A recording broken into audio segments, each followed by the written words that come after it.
Hey everybody. Today I'm going to go over how to tune with a Davis Technologies Profiler traction control unit. So there's plenty of traction control options out there on the market with Holley.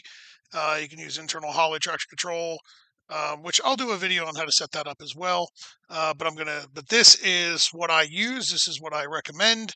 Um, for the people that have it in their budget and are looking for the best of the best when it comes to traction control. So double click your profiler editor software, and I want to preface this video with hopefully you've watched my other videos on a profiler, and if you're fixing to spend this much money on electronics, I would hope that you would invest a little bit of time into kind of learn your way around it. I've already gone over how to set these things up and whatnot and how to wire them. Now I want to show you how to use it to tune with it.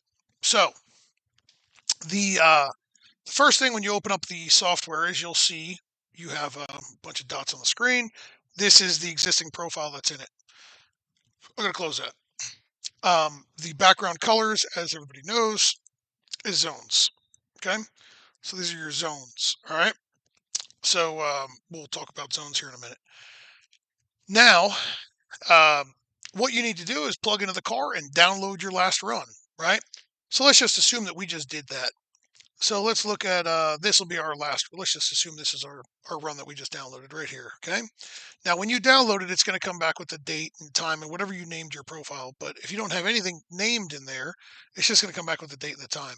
If you right click on it, you can rename it, shove something in there that makes sense to you, right? Rename this. Okay. If you're happy with this run and you feel as if you're going to reference this run in the future, what you want to do is you want to right click on it and you want to save to library. And all you got to do is it's going to bring it up library and runs, and then hit save. Now you can always reference back to this whenever you want, right? So we've got 3 runs in here. There's 3 different runs. Um, Now I'm going to show you how to build a profile. So let's build a profile based off of this. Okay, so this is our drive shaft speed curve. If we zoom in here, there we go. I'm going to stay zoomed in just so you can see this. I'm going to make this full screen so it's a little bit easier to follow. Okay, so now all we got is one big screen of just nothing but drive shaft speed. All right, we click create profile. It's going to ask you if you want to make a copy of the current data, which the copy of your current profile. If you don't have a profile at all, disregard. If you haven't already saved your current profile, disregard. If you have already saved your current profile, disregard. If you have not, then you want to create a copy of this. So hit copy, new name, profile copy, whatever, that's fine. Whatever you want to name it, I'm just going to make it profile copy and hit OK. All right, now I'm going to close profile copy so we can play with this. So first thing we got to do is explain this. Grip intervals is at 20. We're at averaging of 2. I typically start at 10 on a grip interval, 2 on averaging. But let's just show you what grip intervals do. So if I hit middle and update, what it does is it builds my profile to follow my drive shaft speed curve data. Okay. If we change the grip intervals, notice it's giving us more and more and more grips. Okay. Grips are these little dots. So if we zoom in, it's these little dots. So the more we have, the more finite we are and the more accurate we are on top of our data. I typically always do 10 and 2. Now, if you change averaging, if you change it to 1, it makes it a little bit more, it makes it land a lot closer to right on top of it. So like, here's a good spot, right? So if we change these grip intervals, notice how see how it's getting it? See how it's starting to get on top of this one, right? What happens with a grip interval this low is that it becomes kind of a pain to actually use, right?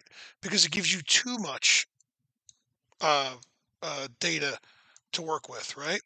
So I always start with a grip interval of 10 and 2. And it really depends on how you're going to tune this thing and how often or how savvy you become with this, right? So if you become pretty savvy with this and you want a grip interval of 1 and averaging of 1, then have at it. But the lower the number, the more data it gives you. Now, the question I get a lot is what's tops, upper, middle, lower, bottoms? Well, if we go to tops, we hit update, it doesn't change anything. Okay. This is a really cool function. Right now, I've only got one run pulled up. Notice if it's right here, this Orlando Speed World Wednesday Test 2, 112, 289, 430 at 173. If I pull up this Sick Week Day 1, 111, 285, 422, it shows up in black. The reason it shows up in black is because I have changed the color. So I right click on that, hit color, then I selected a color. Okay. So here's Orlando Speed World Cadillac Attack Q2, 115, 292, 430. Now notice that one's in white, right? It's kind of hard. You can't see it there, but you can see it here. So let's look at just those two. Now notice the Sick Week Day 1 is in black and it's running ahead of this drive shaft speed profile that we just created based off of this. Okay. So if we hit the tops, right? Let's just see how it says tops. We go update and notice it brings the curve up. If we go to bottoms, look at that. It brings it down to the lowest part. If we go to the middle, it shoves it right in the middle of the two runs that we have. Okay. Now, if you've only got one run, we hit update, it's just going to land it on top. Okay. If we go to the tops, it's going to do the same thing. So I'm going to zoom out a little bit. This is where this becomes very useful. So I'm going to close this Sick Week run. Not close it, but just take it off the screen. I'm going to take up this one and this one. Okay. Now, this was a little experiment I did when we were in Orlando. I wanted the car to run 430.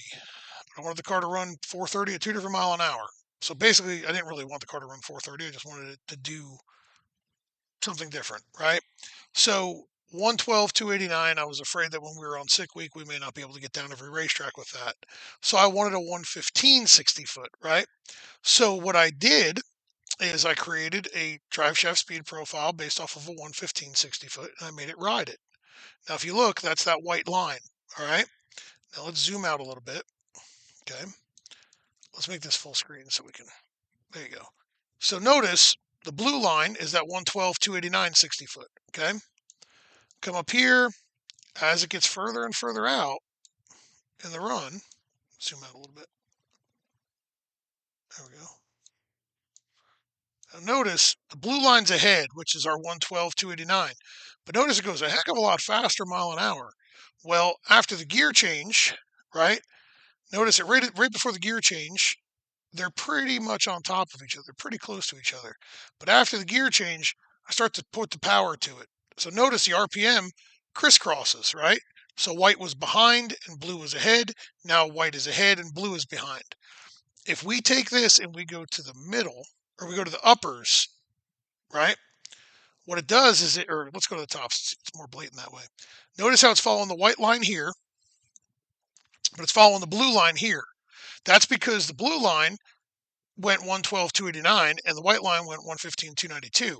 But after the gear change, the white line, this one here, was letting it run 180 mile an hour. So it had a bunch more in it, and it let it run a little bit faster. So the end result of these two runs should put us ahead just about everywhere from this 430 pass, right? Should be able to run that same 180 mile an hour. And as long as our fuel injection tune-up is right, you know what I mean? So our boost curve and any timer retards or anything that we're using. So, so that's a really useful tool. Another good useful tool is this RPM offset. So as I click this, watch where this line goes, right? So RPM offset, whoops, 10, 20, 30, 40, 50, 60, right? So you see how it's just, all it does is take those values and bump it up 60 RPM or whatever you put in there, okay? And then we have a percentage offset.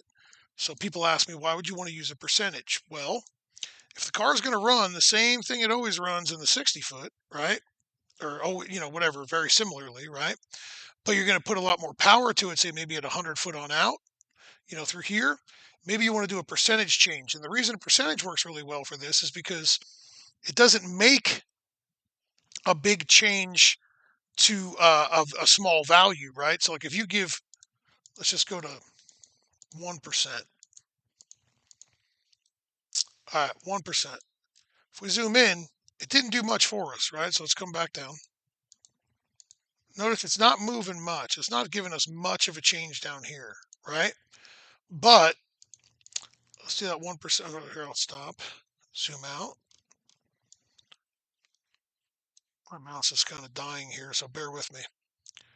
We'll zoom in out here at 4 seconds into the run, where the car's going a lot faster, right? So here, let's go back to 0. So 0 RPM or 0% offset, and we move this up to 1. And now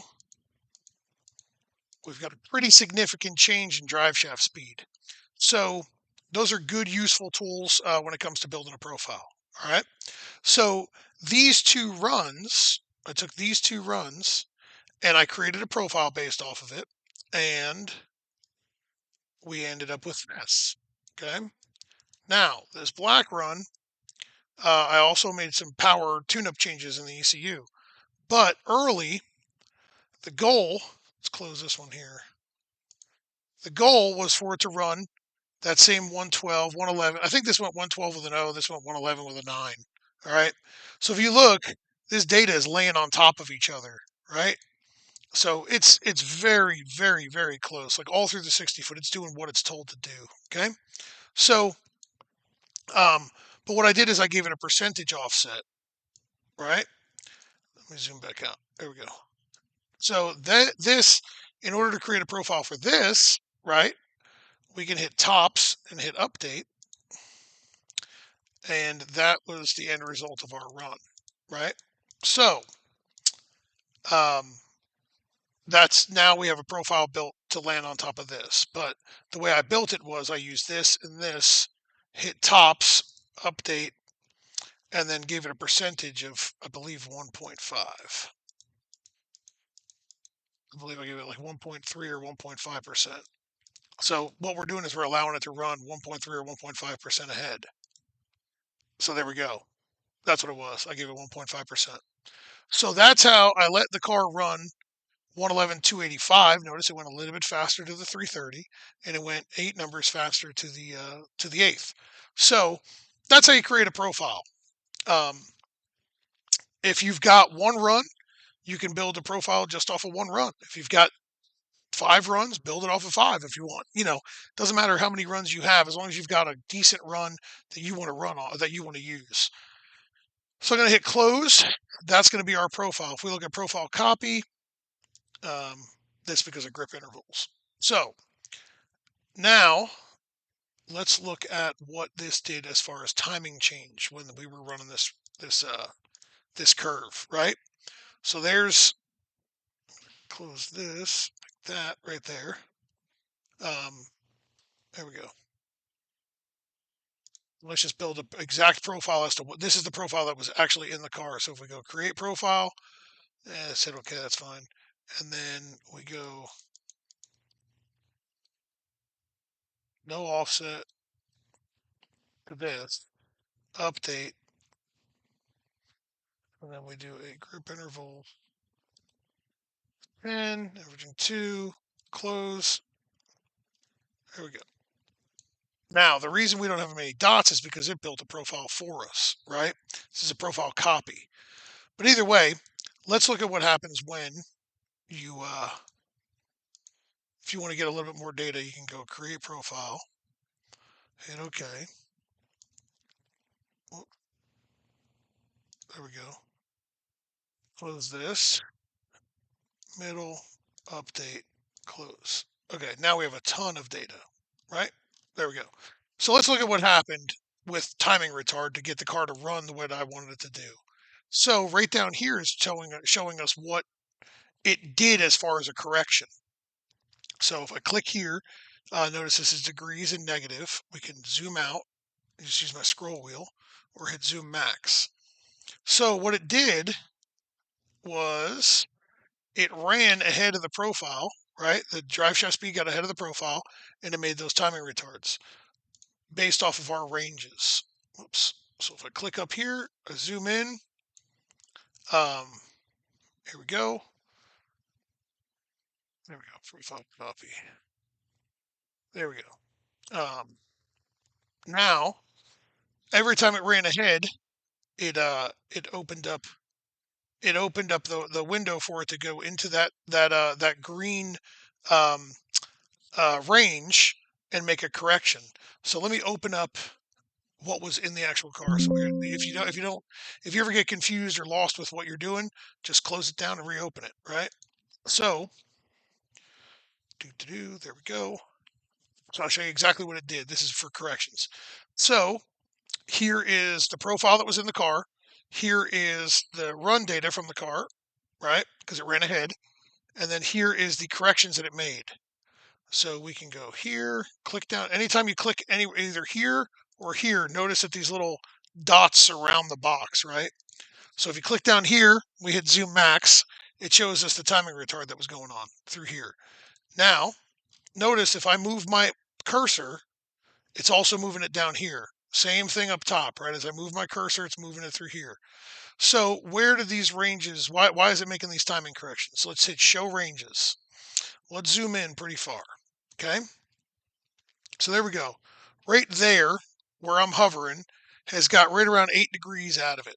Okay, well, why does it have 8 degrees? Well, notice this drive shaft speed line. Let's zoom way in. Notice this drive shaft speed line. It's supposed to be right here. It's supposed to be riding this dot right here, okay? But it's not. So it goes above and it goes into that green range, right? And we program each zone right here in zone settings to make a change, okay? So if we look, we're in the green zone. Notice it's light blue. These all correspond, right? We got white here. There's no corrections going on here. We have zone 2, which starts at 0.15, and it's light blue, and it goes to 0.8, right?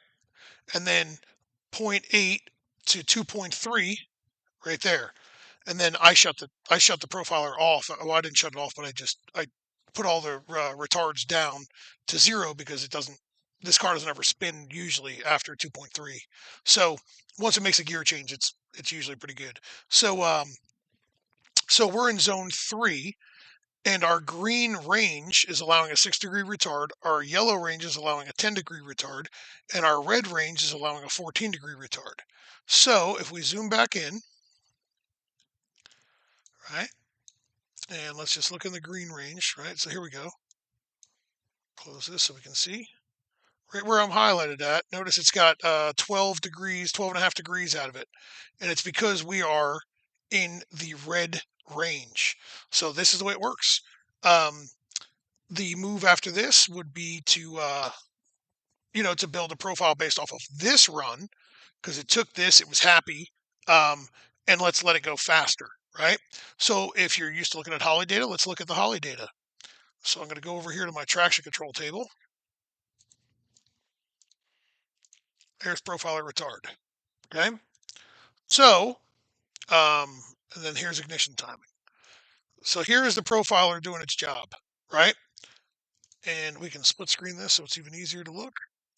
Oops. There we go, and there we go. All right. A little goofy to view, just because we're, split screen. But if you look, this right here, we're at 2 seconds, and it pulls 12 degrees. If I come out here, or it's right after 2 seconds. It's like 2.07 or something like that, right? Yeah, I believe so. Something like that. 2.1 right there is where I'm highlighted, 2.12. If we go out here to 2.12 into the run, and we're at 2.08. There you go. Look at that. There we go. 2.11, whatever. There it is. We've got 11.9 degrees out of it all the way out there, right? And it's because the drive shaft speed got ahead of where we told it should be. So, hopefully this helps you guys start using your profiler. This thing works really, really well. Invest a little bit of time in it. Don't think that you can just slap this thing in here and wing it. But a couple of my customers asked me to make something like this, make a video like this before Georgia. We're heading to Georgia in a couple days, and we'll be racing down there for I believe it's No Mercy or I don't know which one it is. So I think it's Lights Out. So yeah, maybe this taught you something. Maybe it didn't. Maybe it encouraged you to buy a profiler. Maybe it didn't. I don't really, doesn't matter either way. For you guys that have profilers, hopefully you learn something. All right. Have a good one. See ya.